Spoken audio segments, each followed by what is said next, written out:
I am live once again to talk Australian Survivor Season 2, Episode 9. Welcome to the recap show. Hi, my name is Zen, and welcome to the Survivor Sim podcast. So, we start this episode with a pretty decent recap of the season from Jonathan. We also see, or at least we see what's happening on both camps. Do I agree with everything that was said in the recap? Sorta. But regardless, this episode gave us more Asana dynamics, which we needed because Asana is like Summertown is way more divided and it's way more clear who's kind of with who because they've gone to fucking 4 tribals in a row. As for Asana, we're kind of just like, well, yeah, Henry and Jackie are kinda here. Mark and Sam are here. Mark and Sam are gone now. You and Jericho have a thing, or at least from the edit. Michelle and Sarah seem to be together. Ben is kind of floating. Like, there's a lot of. We don't know where the fucker that is. Like, there's a lot of different dynamics that we just don't know about. So it was really fun to get more. Well, not even fun. It was just really good from a strategic aspect. And like from a fan's perspective, I say fan, really super fan's perspective, to get more of an idea of what's actually going on in these tribes, because yeah, I have no idea. Day 21 starts with Tara and Annalise on Exile talking about the trauma they faced. So you have that. Nothing bonds people together other than bad experiences, and especially when you're on Survivor, those little things do make a difference. Plus, Annalise and Tara were already in cahoots anyways after being together for 21 days, well, 20 days up until that point. Annalise does make a good point about mentioning how her and Tara need to be careful how things are perceived, since that's game currency. I really love this from Annalise, once again showing me the potential of a really good player in the making. We then are shown Asana. Jackie gets a confessional talking about how her and Henry are a power couple with an idol, while also pointing out that Kent, Sarah, and Odette seem to be their other numbers. So they have a team of 5. Up until this point, all we've really seen from Odette was that she was kind of associated with Yukon Jericho and Michelle earlier in the season, or at least that was from someone's random perspective earlier on. And now that we're a bit more into the season, it seems to be a bit confirmed, at least from the edit perspective, she seems to be with the Jackie Henry crew.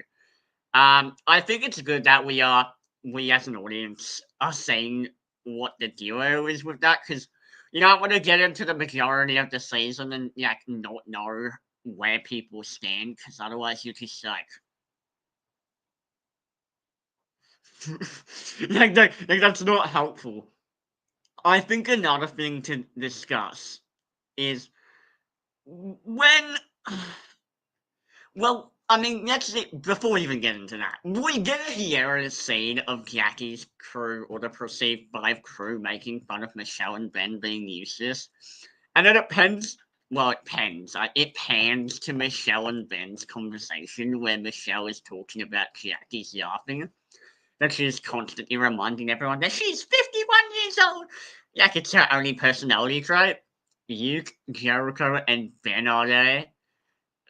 From the edit, it seems to be this is the lines in the sand, even though I, as a superfan, know there's more going on from behind the scenes. Like, from a front perspective, it's 2 opposing alliances going at it. Oh, not my microphone. It's 2 opposing alliances going at it. But when we look at the bigger picture, there's a lot of interconnections and different relationships that aren't shown on the show, such as someone from this alliance might have a connection to this person. They might have made a deal to look out for each other. This person and this person also might have a thing, like a small thing. So they're trying to protect this side, one person from this side and one person from this side. Well, these separate alliances, are going to try and look out for each other while being in opposing alliances. And we actually saw a lot of that in the more recent season of Australian Survivor, but we're not going to spoil that because that's for the future. Essentially, I think it's really interesting. Yeah, like you and Ben get confessionals also discussing Jackie, and then Ben roasts the shit out of Jackie in confessional. Holy fuck, I was not prepared for this. Like, I remember this confessional happening because this is my rewatch, but you're like, whoa. Okay. Like, fuck. Essentially, beyond a fucking real beyond side, Ben knows Jackie has a problem with him and he feels on the bottom. And you're like, what's better? Jackie is the same name as his mother. Like, mic drop moment. I don't have a mic. Well, I have this, but I'm not dropping this. Um, but like, damn, like, what the fuck, guys? Like, okay. That is a beyond side. I think, well, I'm just gonna say, okay, we know what we're just gonna say. Also, just gonna say that Tara, who's the other one, thanks Henry, which, like, okay. Safe to say, everyone knows the lines on the singer. Um, yeah, I mean, it's kind of funny. Like, they aren't secret at all, but everyone's like pretending that they are, or at least Jackie is. Jonathan then drops on a singer, Tara and Anais are still in the game, and they have to swap two people over. Ben volunteers himself over. Henry also volunteers himself over. Logically, let's discuss, is this a good decision for either of them? In my notes, I write said your thoughts, so I guess I'm gonna say my thoughts now.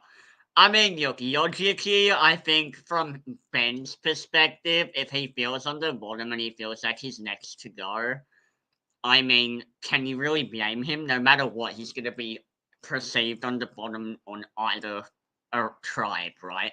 Because whether he stays on his tribe where he's not in a good position, or at least in his opinion, he's not in a good position, the fact that Ben's able to recognize that and actively try to put himself in a better position, and it shows me that Ben is trying to be proactive. Will this work out? I guess we'll find out. Will it matter? I guess we'll find out.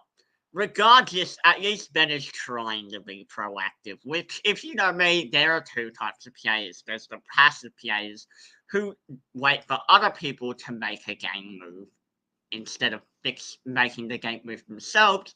And then there's the proactive players. The proactive players are the ones who go and get this shit done. They're not gonna fucking wait for someone to come to them with a plan.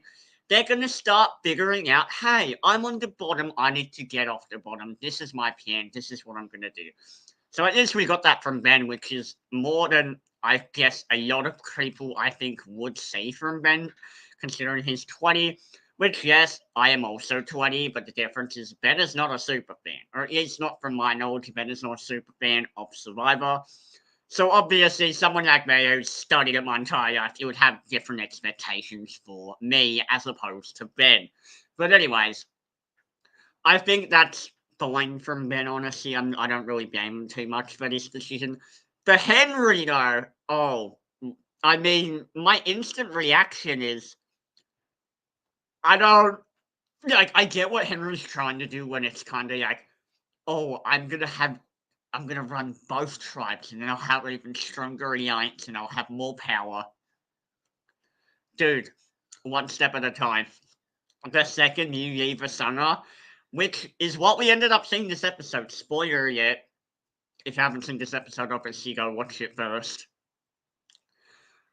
Yeah, we saw that, and essentially, Henry was like, I want to get more power.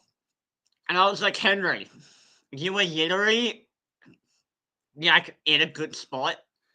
You were Yoki, or at least the edit is trying to say you were running your tribe. Whether you are or not, I think is debatable because it's obviously an edited TV show. But like the edit is trying to propel you to make you seem like you were running the show and that you're running the game and that you're making good strategic decisions. Are you? I don't think so, but the edit's trying to, the show is trying to make the audience feel that way. So I think what Henry needs to do is realize, hey, um, I have no idea what the fuck's going on Summercow, and Henry's logic is, if I get more power, that's good, which I understand that. I get that. The problem is, Henry has a confessional in this episode where he's literally having the idol around his neck, and he's like, I'm gonna be safe from Summercow because I have this, which is like the Hinamini idol around his neck. And I'm like, dude, that is one tribal council, okay? If, like, you know what, we can get into what I was gonna say there in like 5 minutes because it's in my notes. But that is not gonna help you. But whatever, especially because he doesn't even know what the dynamics are on Summerkill, which you might think, okay, but he's trying to be proactive because he's trying to build those connections. You have an entire season to build those connections. Most of the people, or at least in my opinion, who Henry meets from Summerkill, he should be trying to vote out. That's my personal opinion because I'm one of those people who believes, or really, in my personal opinion, I haven't really seen anyone else speak about this publicly. Survivor incentivizes you to stick with your original tribe. When you were put in the tribe day one, it incentivizes you to stick with those people because you've known them the longest. Because obviously you have the best ties with them, or in most situations. We didn't really see that in the episode, which we'll also talk about later in this live podcast. But I think it's definitely interesting to hear like these other people's perspectives because you get it, and then you're like, damn, that is how a normal person thinks who doesn't really know the show, or at least they don't understand the show in a strategically deep level that someone like me would. But obviously, that's just my personal opinion. Obviously, if anyone has different opinions, that's fine. I'm just saying my personal opinion because that's what I think. But yeah, no, I think it was a wrong decision by Henry, and we see the consequences of that later in this episode when Jackie gets taken out. But we can get into that in later on. We continue on, and yeah, we head to Summercow Beach, where Yoki and AK. Okay, wait, hold up. Before I even talk about that, I'm also curious. I wrote this in my notes. What if the whole tribe doesn't agree? So what I'm saying is, basically, two people had to swap from the other tribe. Like they had to do a vote because Tara and Nani's automatically join Asanga, but they have to switch two people over. That's the twist of the season, or at least the twist of Exile and two people getting voted off, but neither of them going home. Which, as I said, is a horrible twist. I really wish Australian Survivor didn't do that, but what are you gonna do? It's already happened. Can't take it back now. But essentially, we yeah, that was the twist. The twist is two people get voted off. Now Anais and Tara join Asuna, and Asuna is like, okay, now what happens? And then Jonathan's like, you guys aren't getting them for free. You have to give them away. And my instant reaction was like, oh, I don't want them. Just send them home. Because like your chances of winning Survivor go way up when there's two less people in the game. But whatever, Jonathan. I guess I can't. Whatever. That's fine. And I know Jonathan out there also is a super fan and doesn't agree with these elimination styles because I've seen his social media and he's also spoken about it publicly where he's like, yeah, I don't really agree with that, but we're just gonna go along with it because that's the TV show. So essentially, but they have gotten better about it. Australian Survivor and then the Wolfshine Australia, they have gotten better about it. So, if they've done those elimination styles better, and they're not letting people rejoin, so that's good. Okay, so essentially, right, Henry and Ben obviously volunteer. They have to go to the other tribe, and like the whole thing was you have to agree unanimously on two people from your tribe. So my question is, what if the singer just couldn't agree? What if there was someone stubborn like me who was out there and was like, no, you're not going, Henry. Like the entire tribe was like, okay, Henry, you can go. Like, what if Jackie was like, yeah, Henry, you're not going. You're not going. Like, does Henry still go? Is it like majority rules? Because Jonathan, in quote, said the entire tribe must unanimously agree. So I'm curious, would there have been like a rock draw? Was there have been like, because I'm assuming that's what would have happened, right? It would have been like, okay, you guys are drawing rocks because you guys can't decide. Or at least that's what I would do if I was like the producers. um, but yeah, that was just my personal opinion. I was definitely curious about that because, um, I mean, look, maybe people did agree. Obviously, they cut down the episodes to fit it in a thing. Obviously, I would hope there was more of a discussion than we go and then they like move over. Like, I hope there was more of a discussion than that because if there wasn't, these people are playing extremely passively. Holy shit, what the fuck are they doing? Like I'm not saying playing passively is bad. Like sometimes, a lot of the time in Survivor, I think like threat management. Well, really, I've said this also. One of my big things is threat management. Threat management is like the most important thing to have in Survivor because obviously you're not going to get to the end if you get voted out. Like that's pointless. Like that's literally half the game, and you have time to make moves and to benefit your own game. But if you're playing the way I like to play, then you shouldn't use in the end regardless. But anyways, so essentially, I just thought it was interesting because I was just like, well, I don't know. I just think it's interesting because like, why would you send sorry, we're having a live mind blank at the moment. But like, why would they do that? I feel like I don't understand why people were so willing to just let Henry, like the debatable best challenge performer, go. Especially because this is the early seasons of Australian Survivor to the other tribe. Considering um he's literally I mean, a lot of them have connections to Henry, but also he's a number. Like, what are they doing? I also don't understand why you would willingly put yourself in the minority. Like, that doesn't really make sense to me from Henry's perspective. If he's running a sauna, why would he do that? Like, doesn't make a whole lot of sense there. But anyways, AK talks about getting Henry out. Well, okay, well, before we even talk about that, essentially, Henry and Ben go up to Summer Cow and like, hi, we joined your tribe. This is the twist that happened, blah, blah, blah. The twist of Annie's and Tara joining a Sangha or the newer Sangha. I don't know if they're just called a Sangha or a newer Sangha. I mean, technically, only two people had a chance of switching over, so you could debate this as not even a tribe swap because like sure people switched over, but like it's not your generic tribe swap.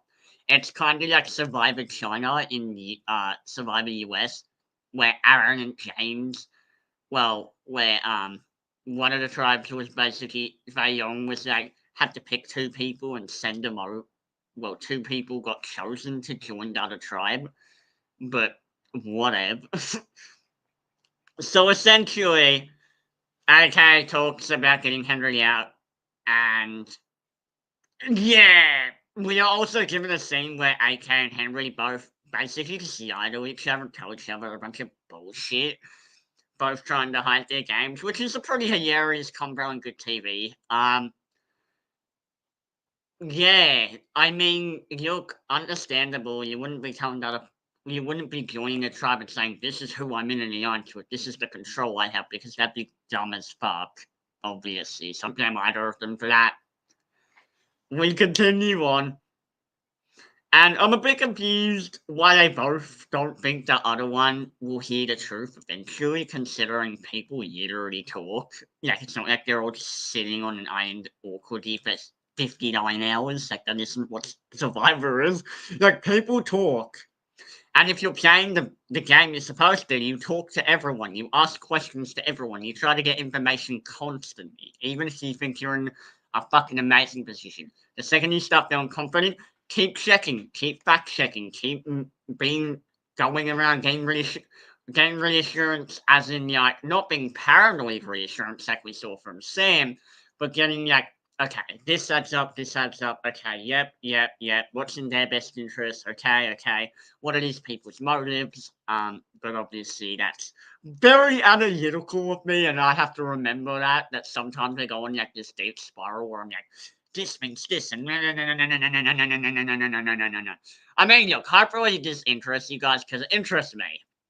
So essentially, I do think it is interesting though that they both think the truth won't come out about how both of their games have been so far. Considering they both have been called out publicly at tribal council for controlling their respective tribes. But hey, who am I to judge? But I didn't forget about them both being called out publicly. So if anyone wants to pretend like that didn't happen, and it is, I remember it happened. We all saw it. Come on, y'all. Like, long term, I don't think that's good for either of them, not only because they're just completely burning each other, but they're burning a bunch of other people by lying. Unnecessarily, really. Like, you don't have to say you're running the tribe, but you can be like, yeah, okay, Yoki's on the bottom. Like, by all means, sometimes yelling in Survivor and these like reality TV shows is beneficial and it does help your game. But this was not one of the cases for Henry or AK. So, anyways, we continue on, and yeah, I mean, what can you do? I mean, I get it, because what can you do? You have to give people some information, even if it's for shit. But they could have tried a bit better. I think they could have thought a bit more before doing that.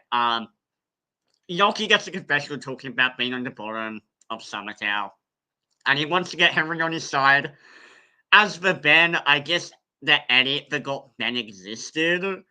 Yoki tells Henry AK is running things. I do want to point out if Ben, Henry, and Yoki link up, the majority alliance of 5 cannot split votes on them, so there's potential with Henry's idol for the 3 of them, aka Ben, Yoki, and Henry, who are on the bottom of that tribe, when I say that tribe, I mean of Asanga, to get off the bottom and at least survive one tribal council if they do, play the idol correctly.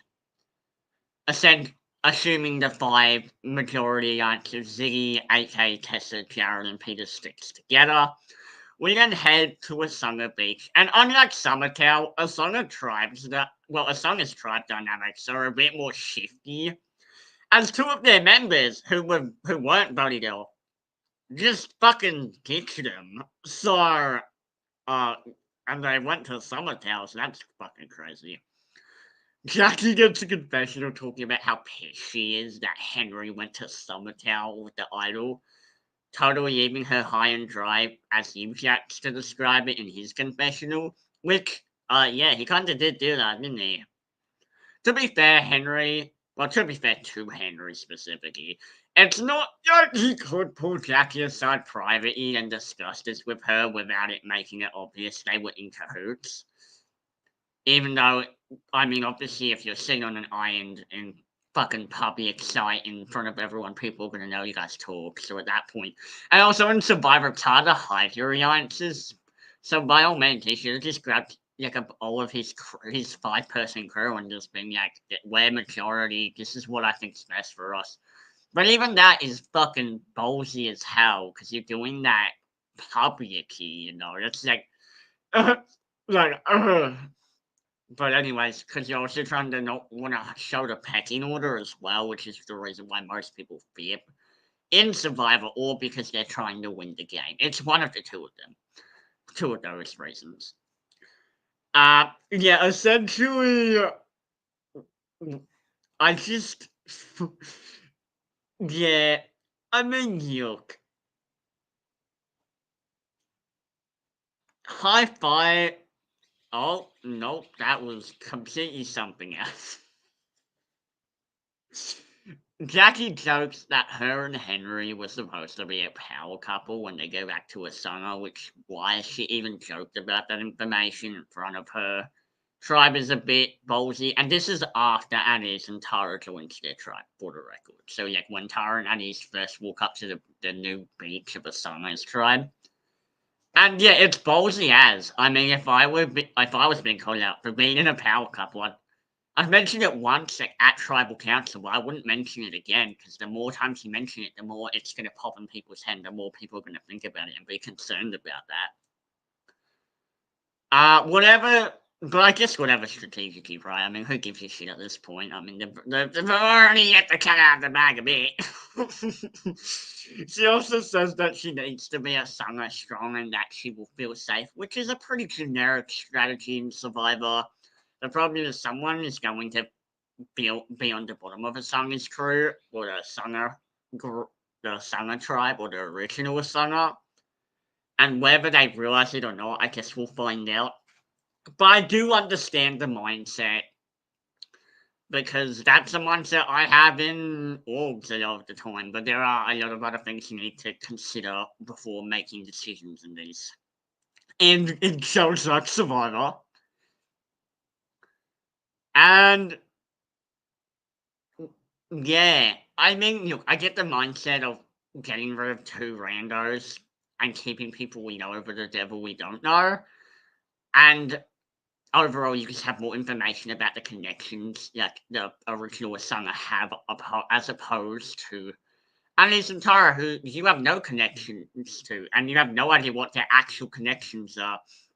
All you were told is that they were supposedly voted out, but there was no actual proof of that. Like, they could have just been told to lie, you know what I mean? Like, and this is the early seasons of Australian Survivor, so they could say anything. It's not like production's going to step in and correct them and say, you can't lie to them like that. You're like, I don't think that would happen.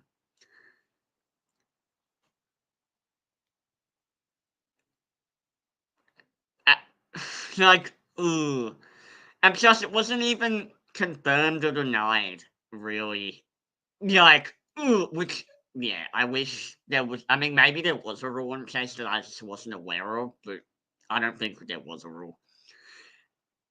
Annalise and Tara both get confessionals trying to give the give the obvious original tribal lines, which is that puts them on the bottom and next easy targets or next to go. You get the confessional talking about how Tara and Annalise are moldable and how they're desperate and how they will cling to anyone who makes them feel comfortable, which, yeah, he's not wrong. But game change wise, it still triggers me a bit that we are seeing people who got voted off still in the game. But moving on. With Yuka Tara while Michelle is walking with them, this is a scene, by the way. I'm walking with them, open up about each other's like original tribes. Tara specifically says this is a trust thing, but everyone in Summertown thinks Jackie's running the show over here. Which is weird to me because we've seen that seems to be based on literally nothing. I mean, obviously you're gonna have just guesses of who's running the show and shit, but that's a pretty weird thing to say out of with like, no real context. I think it's so. I think I'm not sure if Jackie's over speaking during these challenges where both tribes are together, which is making people think she's running the show. I'm not really sure if the producers were struggling at the time to hide who was running the show. I'm not really sure what's going on there. But I mean, I don't. Maybe it's just Jackie and Henry just not being, or is Jackie? Maybe it's just her personality. No, maybe it's just like, oh, personality-wise, Jackie seems like someone who would be running the show. Which in that case, I mean, you're gonna meet people like that. So it's totally valid to assume that the hot, pretty people are going to get together. And Jackie is an older, hot woman. So, yeah, fair enough. So, anyway, sorry, I was not prepared to say that. That was not how that came across. But you guys get the point, you know? Like, understandable. I think Jackie could bro down with the cool kids. Or be one of the cool kids, essentially. Anyways, the young, fit, athletic people. Anyways. So we continue on, and like, I just, yeah. Managing the threat level is really just key. So the fact that she's being pinned in the power duo is not the go. Stop talking about it, please. It's just going to put a bigger target on you and Henry, and that's it. What you want to avoid at this point. If you're already being pinned as a fucking duo this early into the game, you're like, but whatever. You want Jackie gone, which isn't surprising, as we've seen. Nuke wanted her gone. The Mark Tribal Council. Nuke says his pockets are full of people who will run his way, which is kind of laughable and debatable. But this is obviously Nuke's perspective, because as we've seen before, Nuke has been told by a lot of people, like Odette and Ben, have said, yeah, I don't know what the fuck Yuke's doing. He seems kind of like a used cannon, which, yeah, he is. Like, entertainment-wise, he's good for sure, but, like, strategically, there's a lot of questions there.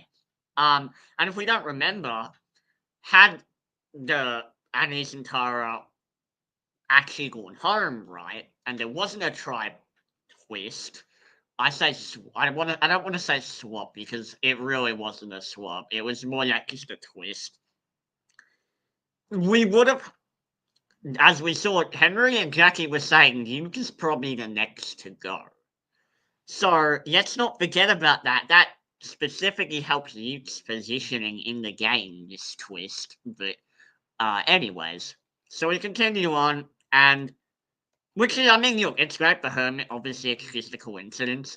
But I do think it is, like, interesting. But anyways, that you said, I have a bunch of people who will do what I want. It's like, dude, you did not have social capital. By the edit perspective, you were literally next to go on your tribe.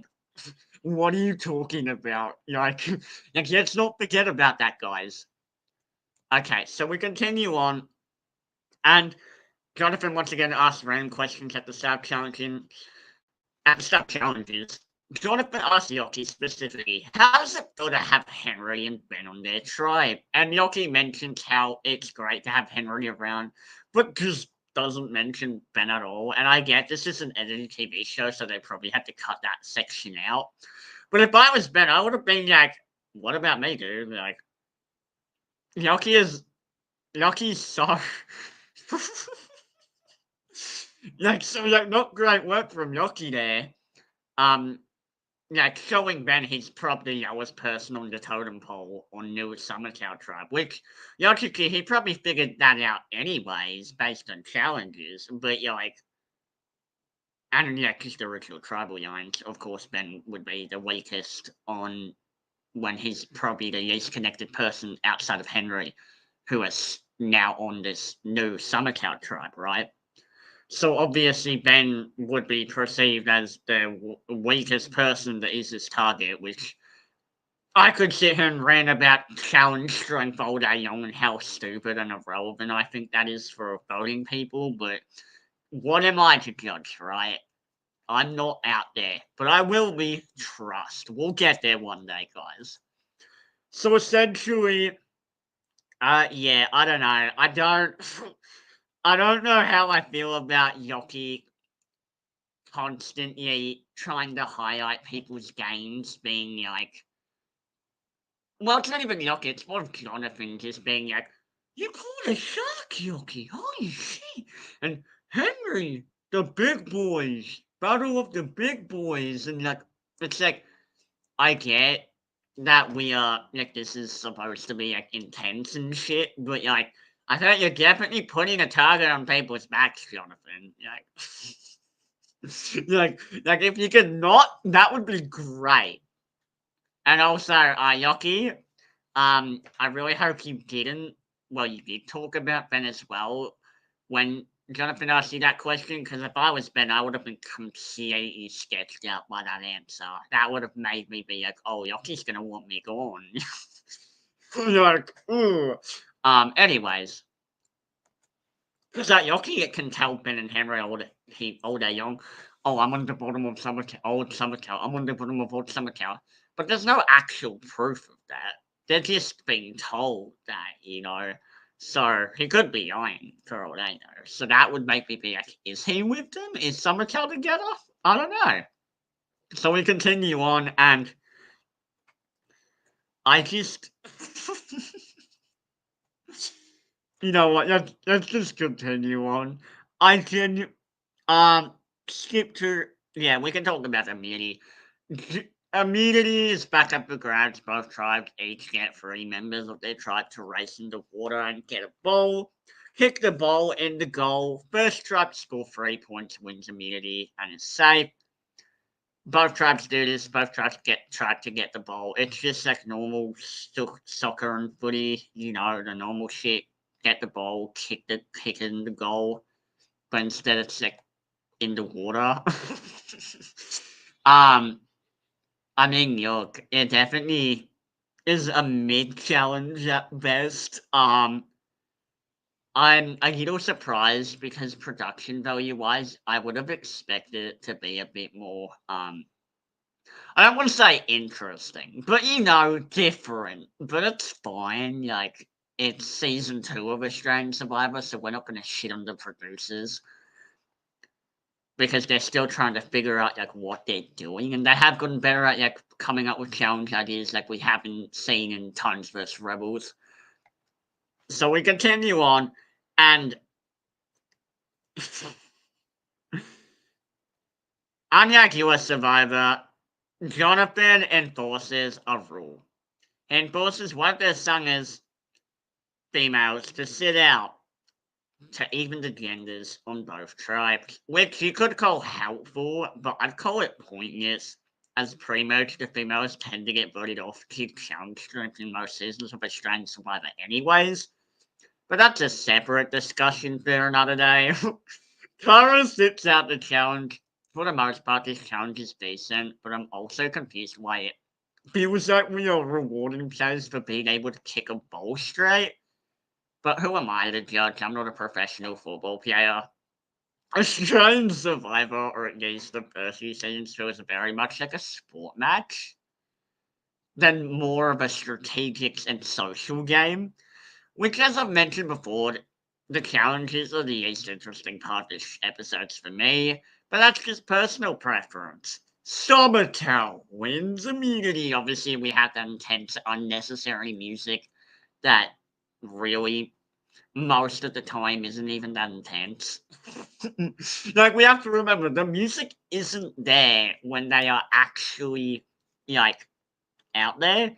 Like there's not someone with a fucking speaker like this fucking big out there. Like they're not. And I think we forget that. So it's like they use music, it's just like panting and just like sad faces and like crying and devastation, horror, fear, anxiety, all the emotion, all the shit ones essentially. Uh, unless your tribe went to me and you're like, fuck yeah, we won. But anyways, we continue on and like we head to Summertown Beach or Summertown Camp, and wow, within 2 seconds, we hear you say they had the stronger team and they had more boys than girls. And to be honest, I know it was a different time back then, but I'm kind of horrified by this statement. Like, if I was out there, I'd be like, why are you saying that? Like if I was a chick out there and I heard you saying that, I would have been like, oh, he's gonna want the women out. Which, whether or not he does, obviously, it doesn't really matter. But even if Duke was saying that to pretend that he was like challenge tribe strong, which is a strategy we have seen in some seasons of Australian Survivor and just US in general, where people pretend that they're like something that they're not to hide the fact that they're actually like analytical. But and yet to make it threat level. But I think this is not like a fair situation. This is more, and if you don't know who Ferris is from Titans vs Rebels. Go watch that season. Not gonna spoil who wins any of that shit, but the player Ferris also had that strategy. I don't know if you had this strategy, but I'm just saying if that's what he was trying to go for, I get that perspective. But yeah, definitely like not good. Like if I heard that, I'd be completely rubbed the wrong way, and I'd be like, oh, I don't. Not only do I not want to work with someone who's going to base stuff on challenges, but also that's just not a great comment to say. Like AFLW is a thing, people can kick balls straight. Like that's not. For the record, all of my comments when I'm talking about this stuff isn't personally saying like you or any of these people are bad people. I don't think you or any of these people are bad people. All I'm saying is that I think that it's definitely probably not the best comment to say on national television, but hey, that's it, anyways. So we continue on and yeah, Alias and Tara get content saying they're on the bottom, which is pretty straightforward content and just stuff in general, as you expect when you see two people with zero social capital putting a tribe with people who have been together for 20 plus days, which is a fucking long time for the record when you have no social media. That you can really bond with people in that time. Ken and Jackie talked about staying with someone strong, with Jackie saying Kent is gonna do most of the work to get people on side. Michelle gets a confessional talking about how she isn't a Summer Strong. So, with Jackie, wait, that's definitely not talking about how she isn't a Summer Strong because there we go. Because Jackie and Ken are sketchy, or sketch as she likes to call it. Hugh, Jericho, and Michelle all seem to be on the same side, at least from the edit that a Summer Strong is horseshit. And that it's not going to work long term. He talks about his own interest instead of Asana's, which is good that he's thinking this way strategically, because as I said, you're going to be proactive, not passive. And that is something I do like about Ike, where even if he might not be making the best strategic decisions, and he might be going about it a really not the best way to approach getting what he wants, he's at least trying to do stuff, which is more than some of these people. Or at least he's trying to do stuff that he wants. I mean, obviously, there's the other people who might be getting their way anyway, so they have no reason to do stuff, but because if you're getting your way, what difference does it make? You're just unnecessarily rocking the boat if you're getting what you want. But anyway, so we continue on, and I just.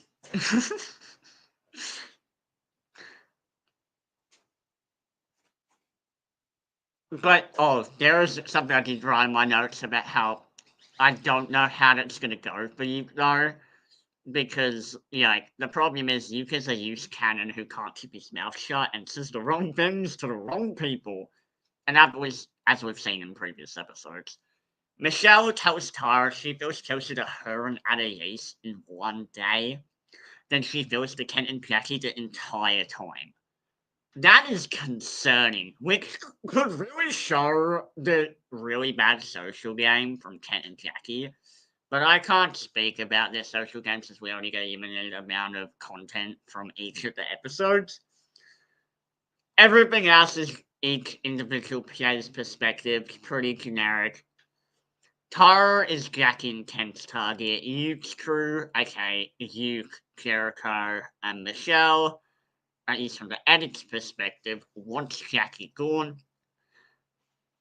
Sarah gets the confessional. Happy we're getting more Sarah content. Talking about her being the middle of the summer factions. And the reason why I'm happy we get more Sarah content is because I know Sarah's the Superman and I wanted to understand where the fuck she was at. Obviously I've seen this season, so I know what happens in this season. But it's good to just understand more of the perspective about like the inner workings of what happens in the season. We continue on, and Jericho pushes her to vote Jackie. Kent and Jackie see the conversations at camp and realize there's a lot of talking for a pretty simple vote. Kent calls Sarah a schemer from the jump, so that's some backstory we get. Okay, Kent and Jackie are in a meeting discussing Sarah being a little schemer. Kent says his spider senses are tingling. Skip to Kent pulling Annie's and Tara aside one on one and saying, vote Sarah, which will help them start a new group of Odette, Kent, Jackie, Annie's and Tara, and then keep them safe for a while, essentially, is what Kent was pitching to them. So the newest on the tribe is a mess.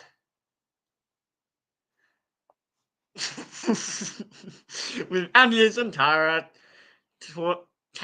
talking, both being like safe, no matter they should be safe no matter what it is from their perspectives. And the majority, and the funny part is none of them even had to do anything to be put in this position. We literally just saw them get handed a second chance, and then instantly they were like handed the power for fucking no reason. because people because these people already had like divisions in their camps. So yeah, I mean game wise I don't really think that's fair, but it's not about it being fair, it's about it being good TV. So we continue on. Because I have to remember from the TV perspective, they're doing what's interesting for the casual perspective, not for the superfans perspectives. Even though, like, fairness, yeah, probably not. Definitely not, let's be honest. But, like, I can speak out against stuff I don't agree with when it comes to Australian Survivor. Overall, I do think Australian Survivor is a good product, and I do want to get on the show one day, and I'm going to get on the show one day, and I'm going to win Australian Survivor, but we'll get there one day at a time. So we continue on, and I just it's crazy how you. No, I already said that part. Um, but I do think it is weird that they're rewarding someone for being voted off when that's literally the whole point of what you're not supposed to do in Survivor. But I guess we're supposed to pretend it just doesn't matter. I know the truth, Australian Survivor. You will never fool me. Just as I know it is fun tribe dynamics. But I honestly think you could have just not had Agnes and Tara come back into the game and the tribe still would have been fractured as fuck. Like those dynamics would have existed regardless, and you still could have had an interesting episode. But I also know the mandate that they have where it's like they need to have a certain amount of episodes. So in the early seasons of Australian Survivor, because they were new, they didn't really know what they were doing. So they were kind of just like, well, because we need a certain amount of episodes, we have a certain amount of contestants, we need to have like at least 2 to 3 non-elimination episodes because otherwise it doesn't film or fit our schedule. Which, yeah, I don't know why we couldn't just get more like Camp Life or some shit. But anyway, whatever. So we continue on, and we head to Tribal Council. Ooh. At Tribal Council, people are saying to generic, oh, we pulled Anis and Tara to our side.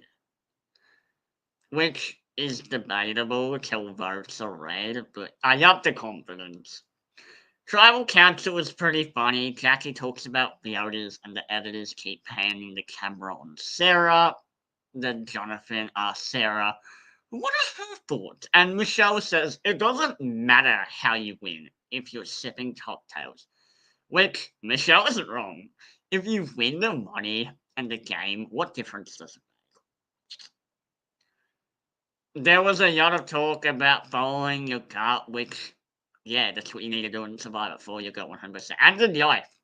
Guys, come on, we get told that very young age. Because I know, because once I reveal what happens, like, with this, with the vote, I know y'all are probably wondering, Xander, what do you think trust? We'll get into what I think about it in a second. But by 6-3, Jackie is voted off in a blindside. Or at least I'm assuming it was to her. We're not really sure with Kent and Odette being the only ones left out the vote. Overall, I mean, look, it was a rough episode for Jackie. Her number one literally got up and left.